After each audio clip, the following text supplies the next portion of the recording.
Bonjour, donc on va enchaîner avec un nouveau service relatif à notre structure liste chaînée. Donc il s'agit ici d'insérer un nouveau élément à la tête de la liste. Alors je vais schématiser ici une petite liste.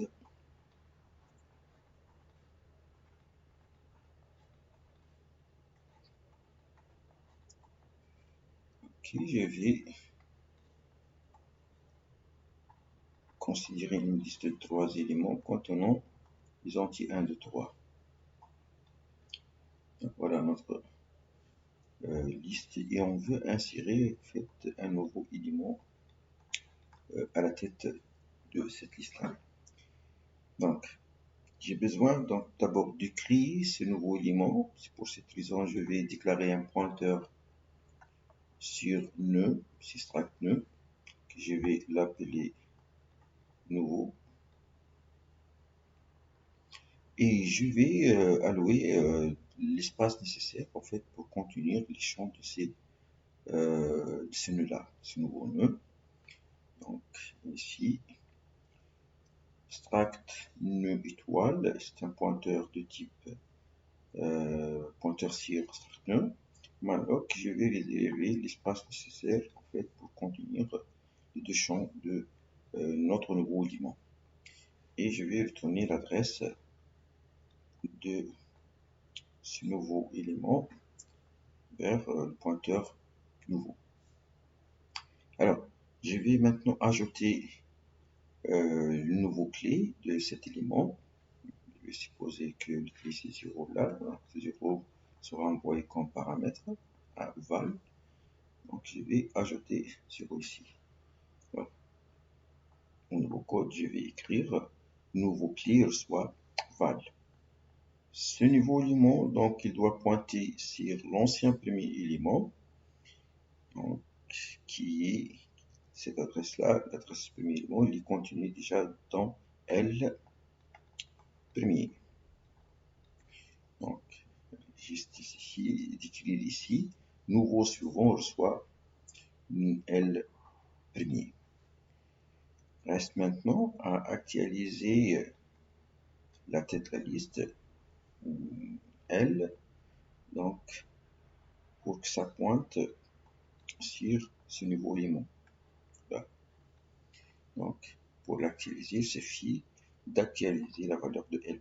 Donc L', en fait, maintenant, il va pointer sur le nouveau élément. Il va prendre la valeur, en fait, du nouveau élément, de l'adresse de ce premier élément. Donc L' reçoit nouveau. Vous voyez, c'est simple ici, en fait, de rajouter un nouveau élément à la liste. Le service suivant, et on va toujours insérer un nouveau élément, mais cette fois-ci à la fin de la liste. Donc, comme toujours, je vais considérer une petite liste 1, 2, 3. Je vais garder la même liste, sauf que cette fois-ci, je vais insérer un nouveau élément à la fin de la liste. Donc, pareil, je vais avoir besoin d'un pointeur de type pointeur sur nœud, sur struct nœud. Je vais l'appeler nouveau et je dois allouer l'espace nécessaire donc, pour contenir le champ de ce nouveau élément. Donc, à ce niveau-là, je vais ajouter la valeur 4 qui sera bien entendu envoyé en tant que paramètre vers val. Donc, il suffit ici d'écrire nouveau clé reçoit val. Donc, ça va prendre 4. Et étant donné que ça va devenir le nouveau dernier élément, donc le suivant, il va prendre, le nouveau suivant, il va prendre 1000. Donc, nouveau suivant, il va prendre nul. Donc, vous voyez ici au niveau code, mon nouveau élément, il est déclaré ici comme pointeur sur nœud. L'allocation dynamique de l'espace, c'est fait ici. J'ai alloué assez d'espace pour contenir les champs d'un nouveau struct nœud et j'ai enregistré l'adresse dans ce pointeur-là nouveau. La clé ici, ces deux instructions-là, on le trouver ici. Alors, qu'est-ce qui reste maintenant? C'est de connecter ce nouveau nœud avec notre liste. Et pour le faire, j'ai besoin en fait d'atteindre ce dernier élément. Donc, on connaît maintenant comment faire. Je vais déclarer un pointeur sur nœud que je vais initialiser sur L premier. Donc, ce pointeur-là, je vais l'appeler parcours. Donc, c'est un pointeur de type struct nœud, c'est un pointeur sur nœud. Et ce parcours sera initialisé sur, sur L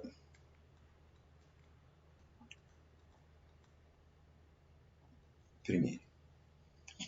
Et je vais commencer à déplacer ce vecteur, ce pointeur-là pour pointer sur le dernier élément. Donc, c'est une boucle, la condition d'arrêt quand parcours suivant égale, pardon, je dois arriver à ça c'est une nouvelle valeur. Donc, je dois arriver à l'ancien dernier élément. Donc, la condition d'arrêt, c'est quand parcours suivant égale nul.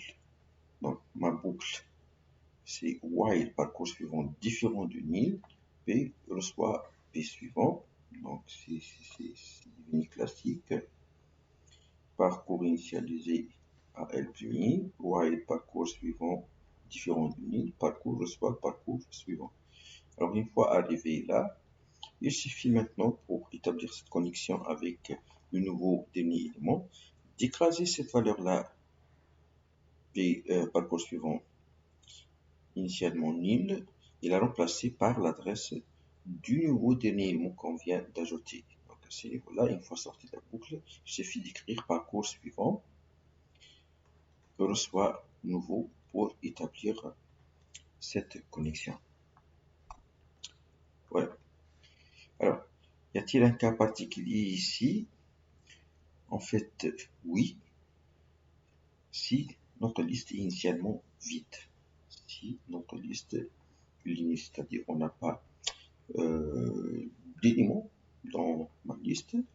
Donc, je vais me contenter donc de créer ce nouveau élément et directement remplacer L premier initialement qui est nul par nouveau. Alors, ce qu'on a fait ici, si L premier, bon, là il y a une petite erreur, si L premier est égal à nul, L premier reçoit niveau.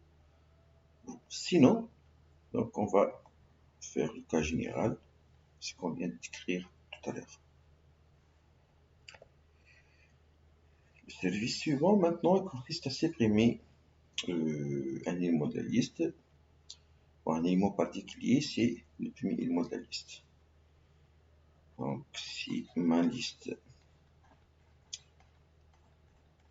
contient trois valeurs, donc, comme dans ce petit exemple, L, 1, 2, 3,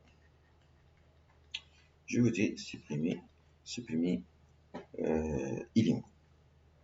Alors, intuitivement, on peut voir les choses de façon simple. Je vais directement écraser l'ancienne valeur de la tête de liste qui pointe sur le premier élément pour la remplacer ou pour qu'elle pointe sur le deuxième élément. Donc, qui est inscrite, cette adresse-là, elle est inscrite ici, ça se trouve dans L premier suivant. Ok, à ce niveau-là, voilà, j'ai obtenu ma nouvelle liste qui contient 2, 3. On parle ici de ce qu'on appelle séparation plutôt logique, mais physiquement, cet élément-là, ce premier élément, physiquement, il existe toujours et il prend sa place quelque part dans la mémoire. Le problème ici que je viens d'écraser son adresse, donc je ne peux plus accéder cet espace-là, donc je peux plus l'effacer physiquement. Alors pour éviter ce problème. Avant donc, de faire l'actualisation de la tête de ma liste, je vais me servir d'un pointeur cirstruct nœud que je vais initialiser sur la tête de la liste. Et par la suite, je vais actualiser la valeur de la liste, la tête de la liste. Donc inter ici reçoit L premier et L premier, je vais l'écraser par l'adresse du second élément qui est inscrite maintenant dans inter suivant ou L premier suivant. Donc ça va de soi, inter suivant. Donc là, voilà, j'ai effectué ma suppression logique. Donc mon pointeur, la tête de la liste, ça pointe sur le deuxième élément maintenant. Donc logiquement, ce premier élément a été supprimé. Il reste à effectuer maintenant la suppression physique. Et étant donné que j'ai toujours l'accès à cette adresse de l'ancien premier élément à travers le pointeur inter, donc je vais libérer cet espace par l'instruction suivante, free inter. Bien entendu, on ne peut effectuer ça que si notre liste n'est pas vide, bien entendu. Si notre liste est vide, il n'y a rien à supprimer. Pour cette raison, on va ajouter cette condition. Donc, si notre liste est non nulle, donc je peux effacer la tête de la liste, sinon on n'a rien à faire. Le service suivant maintenant, il s'agit de supprimer en fait le dernier élément de la liste. Donc, comme j'ai pas assez d'espace ici, alors je vais passer sur une diapo vide et je vais toujours schématiser une petite liste.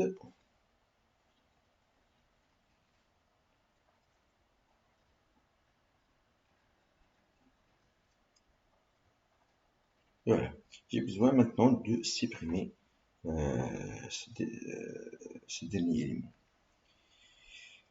Alors, pour y arriver, il faut tout d'abord que j'accède à ce niveau-là. Étant donné que je n'ai qu'un seul point d'accès sur la tête, donc je vais avoir besoin d'un pointeur que je vais initialiser sur la tête.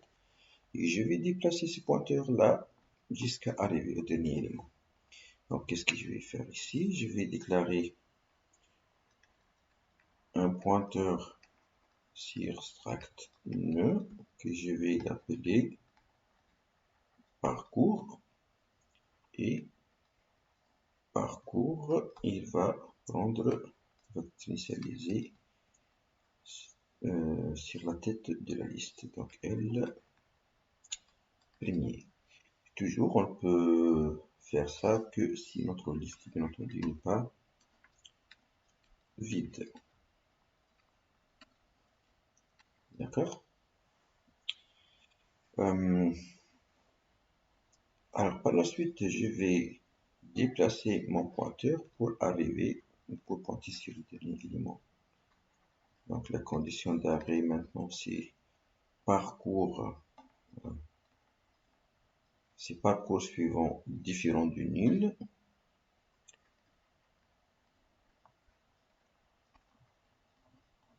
Donc, quoi est parcours suivant différent du nul? Qu'est-ce que je vais faire ici? Parcours va prendre parcours suivant. En sortant de cette boucle-là, qu'est-ce qu'on va voir? Un pointeur qui pointe déjà sur le dernier élément. Bon, je peux effectuer free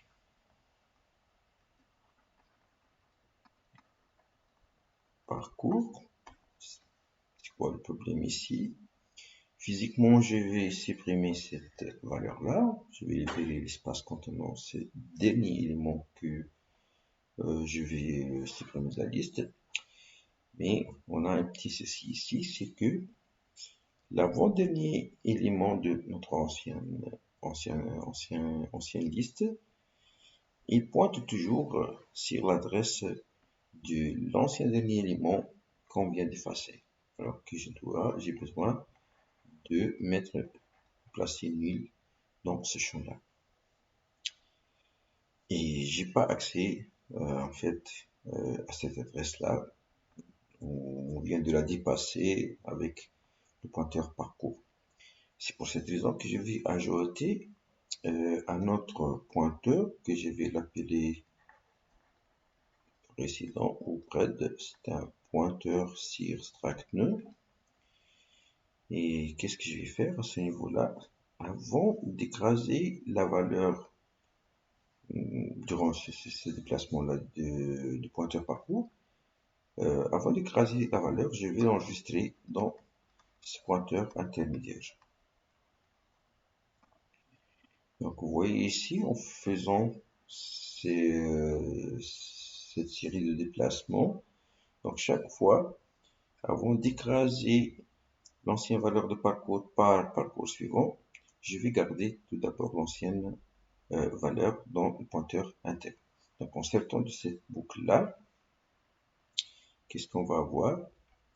Ça c'est la dernière position de parcours. Donc inter, ça va pointer en fait sur, attendez une seconde, donc ça, voilà, en sortant de la boucle, notre vecteur ou notre pointeur de parcours, il pointe sur le dernier élément. Intermédiaire, plutôt précédent, par contre, il pointe sur l'avant-dernier élément. Donc à ce niveau-là, je peux procéder à libérer l'espace, donc la dispersion physique du dernier élément, et je peux juste ici affecter précédent suivant. Je vais la remplacer par nul au lieu de l'adresse de l'ancien dernier élément.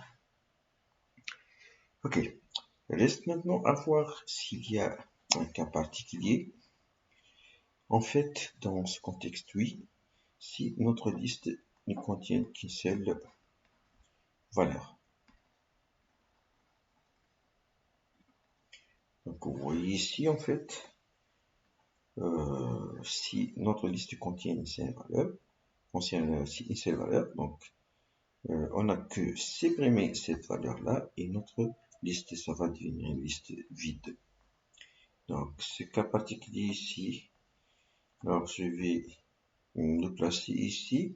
Donc, en sortant de cette boucle-là, si bien notre liste, s'ils contiennent une seule valeur, donc parcours suivant, ça c'est notre vecteur qui pointe sur le premier élément, c'est déjà nul. Donc on va rien effectuer ici, et du coup parcours ça reste va rester pointé sur le premier élément de la liste. Donc là, pour distinguer ce cas-là, on va dire si parcours égale L premier. Donc qu'est-ce qu'on a à faire ici? Alors je vais continuer à écrire ici. Donc il suffit de supprimer cette valeur-là et actualiser la valeur de L premier. Donc en lui affectant nul. Donc ça va devenir une liste vide. Donc ici il suffit d'écrire free L premier pour la suppression physique de cet élément de ma liste, et L premier, ça va recevoir nul. Donc S, c'est-à-dire si notre liste, si parcours différent de L premier, c'est-à-dire si notre liste contient plus qu'une seule valeur, donc voilà, on va se retrouver dans le cas général. on va donc libérer parcours et actualiser le champ de l'avant-dernier, le champ suivant de l'avant-dernier élément de notre liste. Voilà, c'est un peu l'idée de ce service-là, c'est la suppression du dernier élément de la liste. Donc, nous allons faire ce code-là. On va vérifier si on a bien fait. Voilà, donc notre deux pointeurs précédent et parcours. Bon, si notre liste n'est pas vide, bien entendu, parcours ne reçoit L', on a initialisé. Bon, ici, dans cet exemple, on a initialisé aussi le vecteur ou le pointeur précédent sur L'. Voilà, le parcours des éléments. Là, le cas particulier parcours égale à L', c'est-à-dire notre liste contient un seul élément. Ici, on a effectué une suppression logique. Mais bon, on peut se permettre de faire ici parce que on a déjà l'adresse de ce premier élément dans ces vecteurs-là. Donc, on ne craint rien pour l'instant. Else, donc dans le cas où notre liste contient plus qu'une seule valeur, le suivant reçoit nul, c'est qu'on a fait free parcours. Voilà ce qu'on a fait déjà. Donc, mon free parcours ici, ça fait pas partie de else, parce qu'il n'y a pas d'accolade. Donc, free parcours, ça marche pour les deux cas. Donc, c'est comme si ici, on a free parcours ici, ou else, on a free parcours ici. Ok. Donc, free parcours ici, ça remplace en fait ce qu'on a fait ici, free L'. Voilà. Donc, ça va de soi. Nous aussi, on a affecté free L'.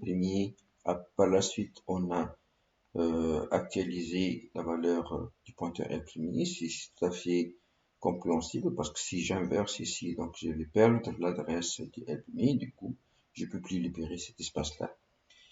Là, à ce niveau-là, il s'est permis d'écraser en fait cette valeur du premier élément, X, l'élément de la liste. Et bon, on ne craint rien parce qu'on a gardé cette adresse-là quelque part dans le vecteur parcours. Donc le vecteur parcours, voilà, il pointe toujours sur L' et qui n'est pas été actualisé dans cette boucle-là, vu que la condition de maintien ici n'est pas respectée pour une liste contenant un seul élément. Donc, il n'y aura pas d'actualisation ou de changement de cette valeur, de la valeur du pointeur de parcours. Voilà, c'est juste des implémentations légèrement différentes, mais ça va de soi, ça effectue la même chose. Donc, l'objectif ici, il est bien atteint, la suppression du dernier élément de la liste.